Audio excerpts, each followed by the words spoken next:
Hey guys, before we start the video, I just want to say huge thank you for the 1,000 subscribers. We are growing. I appreciate so much that you guys like the things that I'm cooking up in the old lab over here.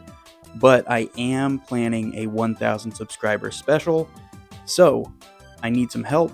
If you guys have any questions you want answers to, if there's anything you want to see, if there's anything we can do to get the viewers involved, let me know. We can try and work on that and get that rolling, but let's just get back to the video.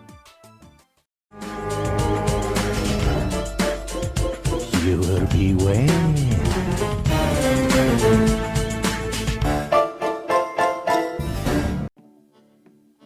Hey, my Napster downloaders, and welcome back to Gamer Beware.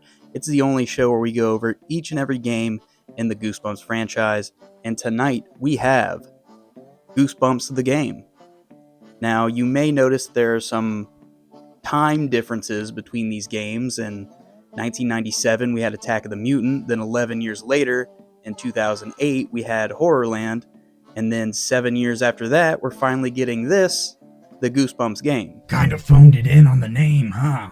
True, but this game did release in 2015 around the time the Goosebumps movie came out, and also kind of acted as a prequel to the events of that movie. But in reality, it just kind of does the same plot as the movie, with a lot less characters and a lot less action. You're not doing a good job hyping this game up. Well, what the game does do well is it packs in a ton of references to the books, and not just the original series. We're talking about the Choose Your Own Adventure books, the Horrorland series, the Hall of Horrors, the Most Wanted series. All the books get referenced. Pretty much every screen of this game has at least one Goosebumps book reference in it, and that's crazy. So without further ado, Goosebumps the game is the story of a kid coming home from school and finding out their house isn't exactly what it seems anymore. Sure, we've seen it before, but have we seen it with robot mall cops? I don't think so. At least not. No robot Paul Blarts yet. So, let's dive in.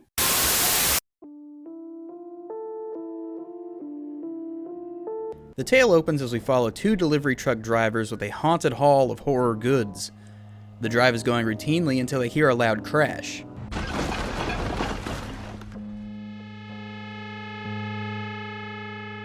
Upon investigating the creepy cargo, they discover a small dummy that we may find pretty familiar.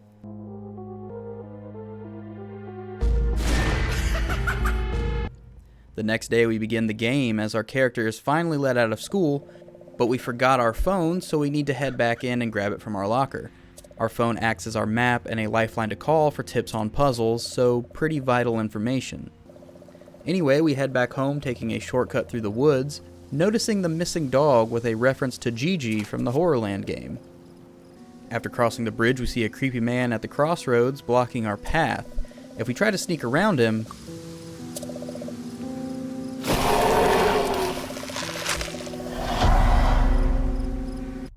so he's the plant dad from Stay Out of the Basement, meaning we need some weed killer from the janitor to take him out. After macing him, he huddles in a corner and we're free to walk past.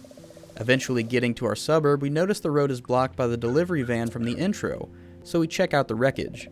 Just in this shot, we see references to How I Got My Shrunken Head, The Scarecrow Walks at Midnight, Don't Wake Mummy, Bad Hair Day, and Vampire Breath. After collecting everything we can, we decide to head around the block to get to our house.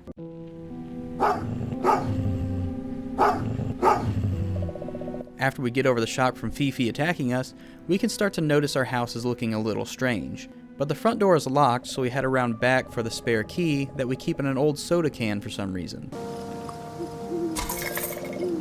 Upon entering the house, nothing feels the way it should, with the decorations and layout being totally different. After walking to the dining room, we come across a woman claiming to be Aunt Dahlia, but we don't remember having an Aunt Dahlia. Either way, she keeps insisting we drink a cup of juice, which we politely decline. Walking past her, we get to the living room with a very familiar cuckoo clock, then onto the kitchen where we notice a very odd sponge underneath the sink. After walking back to the staircase, we are introduced to three ghost children, all with their own set of problems, which we can quickly solve with something as simple as handing over a letter. So we search the house for the other two ghostly items to get them the hell out, But in the process, we notice the plumbing in the house is full of monster blood. After escaping the blood, we make it back to the living room where the TV cuts on and displays Slappy, who says he has taken over the town mall and demands his creator to come see him. Strange that we saw the message, but at least now we know there's no dummies in the house. After that, we kill Aunt Dahlia by pruning up her drink.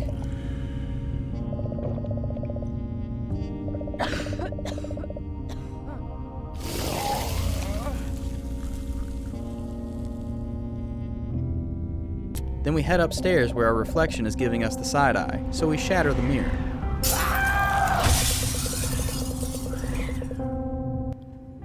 This is also our first time that we see an actual Goosebumps book in the house, and our character starts to connect the dots between the events in the house and the events of the books. After helping the other ghosts out, we finally run into our older brother Chad, who drives us to the mall so we can take on Slappy and end this crazy day. But as we enter the mall, we get jumped.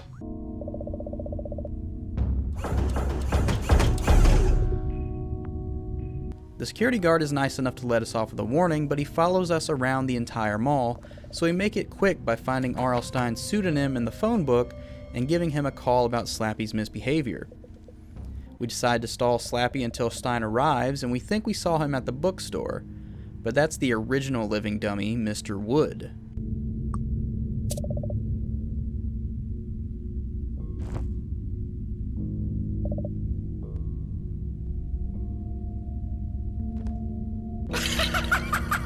Surprise, Slappy baited us into the store, and now we can only do our best at stalling for time by asking stupid questions.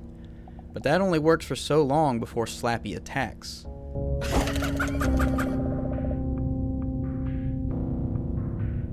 Not so fast! In the final seconds, we're saved by R.L. Stine, who opens up Slappy's original manuscript and blasts him with a Kamehameha.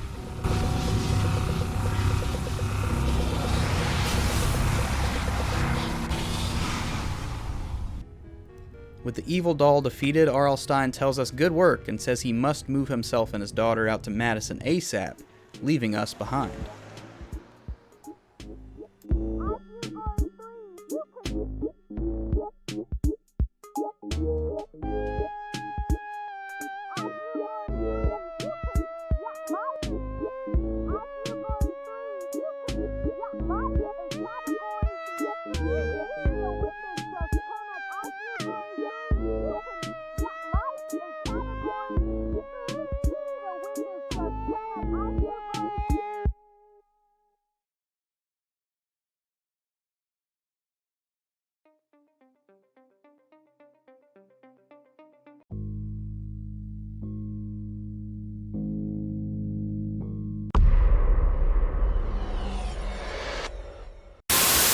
And so there we have it. The post-credits sting with Mr. Wood doesn't really do anything, because this is a prequel to the movie, and I don't think Mr. Wood appears in the movie at all. So, I don't know what's going on there. The game had to end on a twist. There's always gotta be a twist. Yeah, and I guess with the main story directly setting up the movie that came right afterward, they didn't really have that much leeway to kind of twist anything else.